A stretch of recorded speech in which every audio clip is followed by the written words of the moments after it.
আসসালামু আলাইকুম। আজকে আমরা ইলেকট্রন বিন্যাসের আরেকটু বিস্তারিত জানার চেষ্টা করব। আমরা যারা আসলে শুরুতে একদম বিগিনার্স তাদের জন্য এই ভিডিওগুলো। আমরা ইলেকট্রিক বিন্যাস থেকে আমরা যে বিষয়গুলো জানার চেষ্টা করি, ইলেকট্রিক বিন্যাস জানার আগে পরমাণুর গঠনটা আমাদের একটু বোঝার চেষ্টা করতে হয়। তাহলে পরমাণুর গঠনে আমরা অলরেডি জানছি যে একটা পরমাণুর গঠনে কেন্দ্রে নিউক্লিয়াস আর বাহিরে থাকে হচ্ছে বিভিন্ন ধরনের শক্তিস্তর।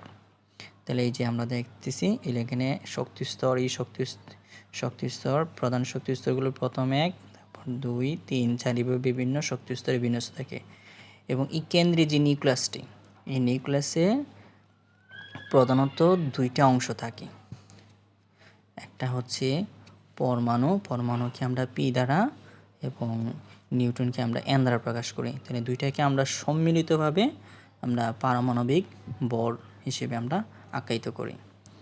তাহলে পরমাণুর পি হচ্ছে প্রোটন আর এন হচ্ছে নিউট্রন। তাহলে এই বাইরে থাকে শক্তিস্তরগুলোতে থাকে ইলেকট্রন। এই শক্তিস্তরগুলো বিভিন্নভাবে বিভিন্ন শক্তিস্তরে বিভিন্ন ইলেকট্রন সংখ্যা থাকে। তাহলে প্রথম শক্তিস্তরে আমরা জানি 2টা, দ্বিতীয় শক্তিস্তরে 8টা, তারপর হচ্ছে 18টা বিভিন্ন থাকে।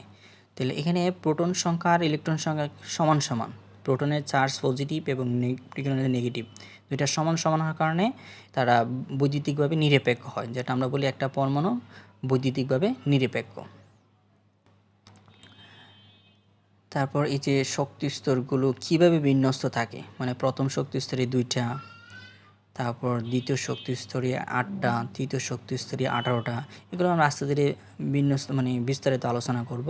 তাহলে আমরা প্রধান শক্তিস্তরকে n = 1 যখন থাকে তখন আমরা সর্বোচ্চ ইলেকট্রন সংখ্যা আমরা জানতে পারি যে একটা সূত্রের মাধ্যমে, সেটা হচ্ছে 2n²।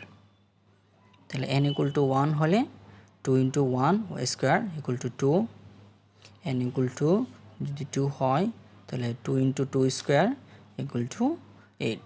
তাহলে দ্বিতীয় শক্তি সর্বোচ্চ 8টা ইলেকট্রন থাকে। তাহলে এই দ্বিতীয় শক্তিস্থ ইলেকট্রনগুলো আমরা জানি যে জোড়া জোড়াই থাকে। তাহলে এরকম 4টা জোড়া থাকবে। তাহলে n = যদি 3 হয় তাহলে এখানে সর্বোচ্চ ইলেকট্রন সংখ্যা থাকবে 2 × 3² = 18। তাহলে দ্বিতীয় শক্তিস্থ সর্বোচ্চ ইলেকট্রন থাকতে পারে 18টি। তাহলে ইলেকট্রনগুলো বিভিন্ন শক্তিস্তরে বিন্যস্ত থাকে। বিস্তারিত